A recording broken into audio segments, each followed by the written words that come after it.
I'm a Moor by English definition. This isn't Moorish Science Temple of America, even though that is a great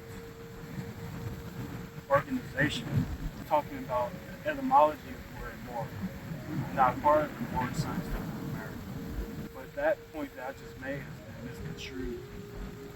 So when you look at the Giza pyramids or the Mexican pyramids or the mounds in North America, they all have origins from the same dark-skinned people that originated from Africa. What's up, y'all? Welcome back to Slow Mode. We represent H-Town. Thank you for tuning in. We're at the Poverty Point Heritage Site. Make sure you subscribe and hit that like button and share this video with your friends. If you see behind me, we're looking at the Poverty Point Mount A. It's dated to be at least 3,000 years old. It is said by the scholars and the researchers of this archaeological site who have taken the people that built it 27 million cubits of soil. We will now cover the Egyptian Moorish mystical connection to the Native American Moors. Ramses III, Father of Ancient America by Rafik Ali Jarazboy, page 66. The entrance to the Egyptian underworld was the place where the sun went down, that was in the mountain Manu in the far west. Reaching this place, the falcon-headed god Horus perches on the mountain and is shown in this picture, figure 87, being worshipped by the western goddess. The mountain is conceived as a symmetrical, undulating mound. The first mound erected by the Olmecs at La Venta near the southeast shores of the Gulf of Mexico was just such a symmetrical, undulating mound, figure 88. Ramses III, Father of Ancient America, pages 99 through 100. The strongest early impact in the southeast is at Poverty Point site in Louisiana, which is over 200 miles up the Mississippi from the Gulf of Mexico. Radiocarbon dates range from 1200 BC to 400 BC. According to James Ford, the site has celts of soft green stone related to those of Mesoamerica. Also core and blade industry, pottery of female figurines, sandstone saws, and use of solid drills for perforating hard stone. Clarence Webb likewise admits that Poverty Point reflects incremental movement of Olmec-derived traits in the lower Mississippi Valley. In its form, Poverty Point is a wonderful, unique town. It is a semicircle with a diameter of 1.2 kilometers. There were 6 concentric ridges, which were originally interrupted at 8 equidistant points. On the west side of the town was a large earth mound 23 meters high. Archaeologists maintain that it was in the form of a bird effigy heading west. Figure 122. I endorse this, and I elaborated further in Appendix 1. Here I shall only say that the westward flying bird is symbolic, and so also, it seems, is the circular town with ramparts. My conjecture is that the bird is the Horus falcon whose flight has reached the horizon, as the Egyptian text says, and the circular town is in the Nuwar, the great circle or Okeanos, and Ramses III, who sent his expedition to the ends of the earth, says that no one escapes him to the ends of the great circle. Since the beginning date of Poverty Point is evidently in the reign of Ramses III, my hypothesis has the merit of contemporaneity. It was, I maintain, a realization in 3 dimensions of concepts originating in Egypt and culminating in Southeast United States immediately afterward. Before the word black and the word Moorish, Moorish meaning dark skin, came into existence. The history behind this is very important for the dark skinned individuals all across the world facing colonialist hegemony, destruction, and the annihilation of our ancestral history and understanding of history. Ramses III, Father of Ancient America, pages 53 to 54. In this Mexican codex, the eagle has reached the crater in which the sun goes down and where the underworld begins, figure 71. The picture fixed the Egyptian text, which describes the Egyptian god Horus as the great falcon whose flight has reached the ramparts of the horizon. There were Horus falcons in full flight on the mast of Ramses III's ship, as far as I know of no other pharaoh. One extraordinary conception in Egypt shown in the tomb of Ramses IX is that the goddesses of the West who caught the sun in their arms and took it down into the underworld. You look behind me, it's a Mount Poverty Point, Mount A. That's the east behind me, and that is the west.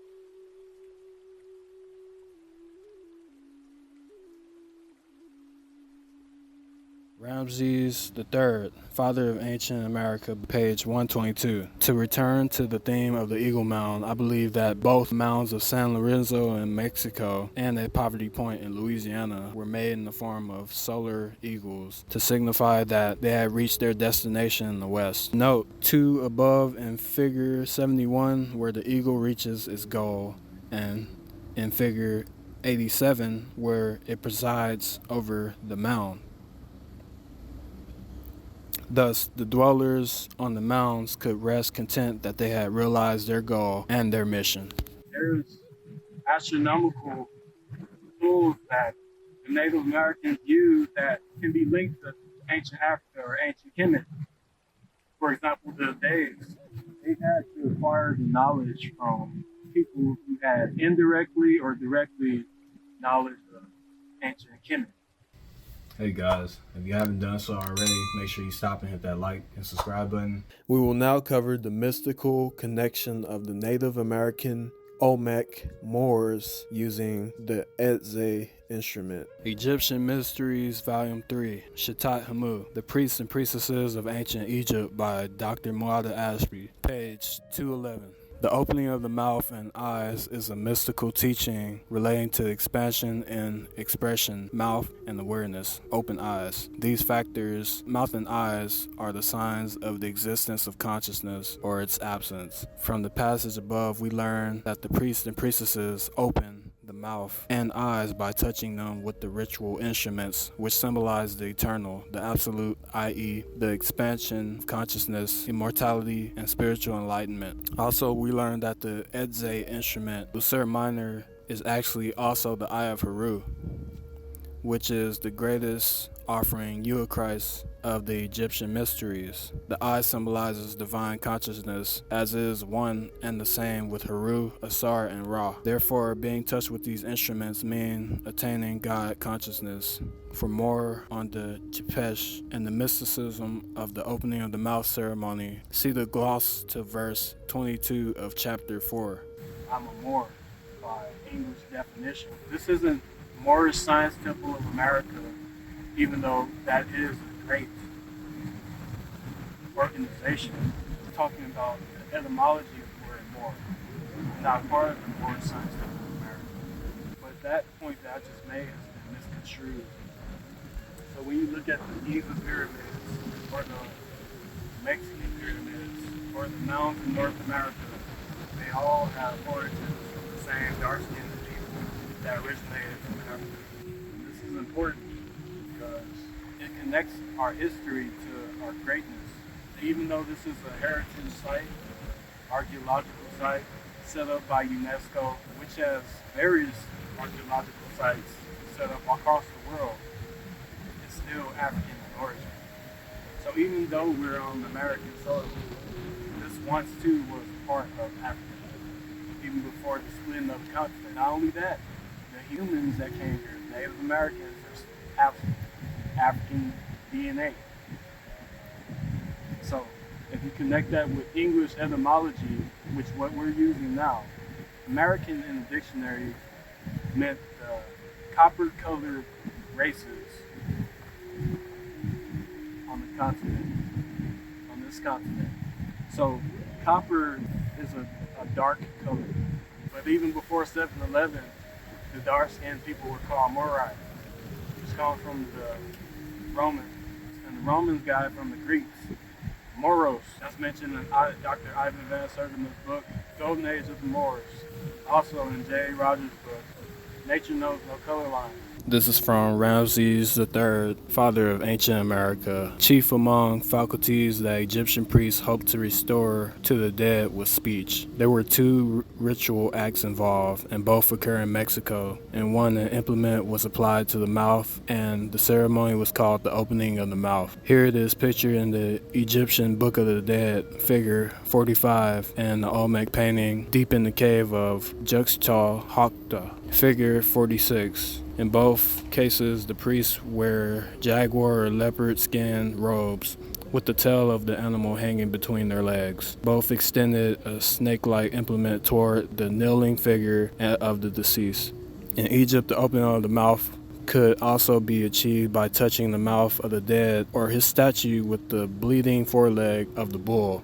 In the same way, we know from the Mayan book of Popol Vuh that the people who came across the sea from the sunrise could make a statue speak by touching its mouth with the blood of a deer and birds. So this is yet another instance where artifacts show the parallels and texts confirm that the practice was introduced from overseas. From Egyptian Mysteries, Volume 3, page 124, the Sum. Another class of clergy were the Sum. They wear leopard skins and side locks and perform libations, offering of incense, as well as the opening of the mouth ceremony of the Book of Enlightenment. Smum. Priests were supervised by the Smum Sekim, power priest. Above left, Sim priest making an offering. Above right, ancient Egyptian Sim priestess. The Sim officiating priest wears a leopard skin as a symbol of power to dispel the evil of death and to open the mouth, mind of the initiate. Egyptian Mysteries, Volume 3, page 127. Above, a priest offers incense and libations to Sabai, spiritual preceptor, and the Unara. As the highest disseminator of the mystery teachings, the Sabai, or spiritual preceptor, is the key to the initiatic system. Vignette from the opening of the mouth ceremonies from the ancient Egyptian texts, right with the Sabah, or instruments. Egyptian Mysteries, Volume 3, page 127. The priest who fills the role of touching the special instruments to the mouth is named Un-Ra, priest who opens the mouth. Sabah means great star or mighty star. This is an allusion to the supreme light that opens up consciousness, the light that is steady and does not flicker, i.e. imperishable. Sabah, or comes from the root word Sabah, or Sabah. Sabah means star.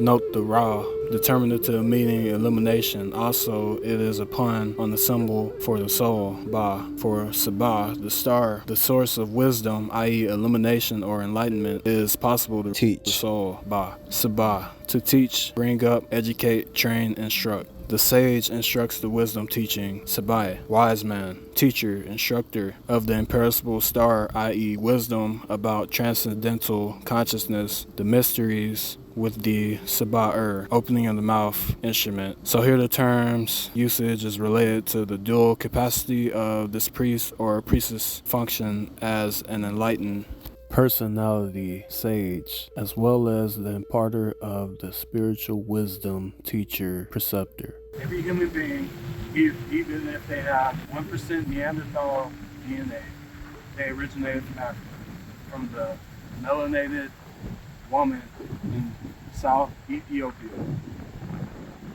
also named Lucy. Even Homo, if you want to go that far. Homo sapiens sapien originated in Africa. Egyptian Mysteries, Volume 3, page 136.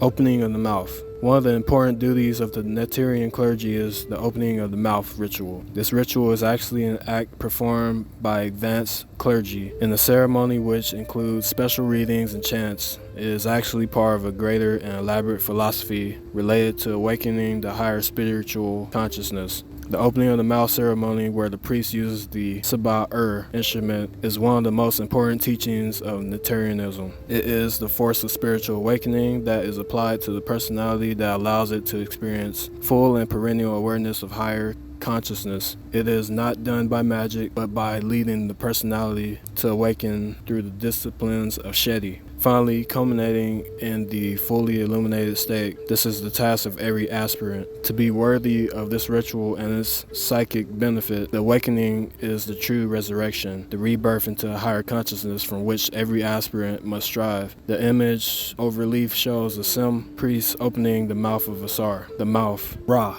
is an important mystical symbol, since it is through the mouth that the consciousness expresses in the form of speech. If the consciousness is feathered, then the mouth is feathered, closed, or blocked.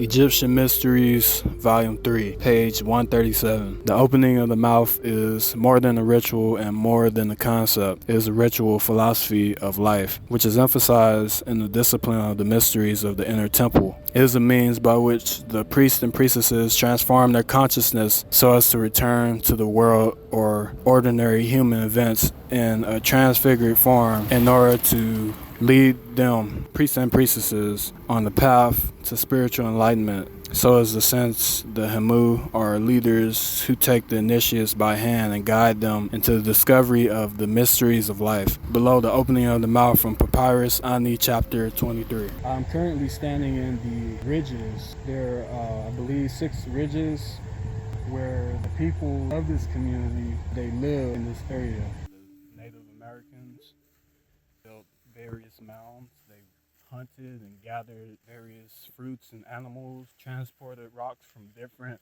locations in America to Poverty Point. It wasn't until aerial view, until the archaeologists and researchers and scholars were able to see that it was C-shaped to this whole area. So it's quite fascinating. So it's very important for the dark skins, the people calling themselves black, Negro, African American, Afro American, Puerto Rican, Jamaican, Brazilian, Colombian, etc. It's the same people.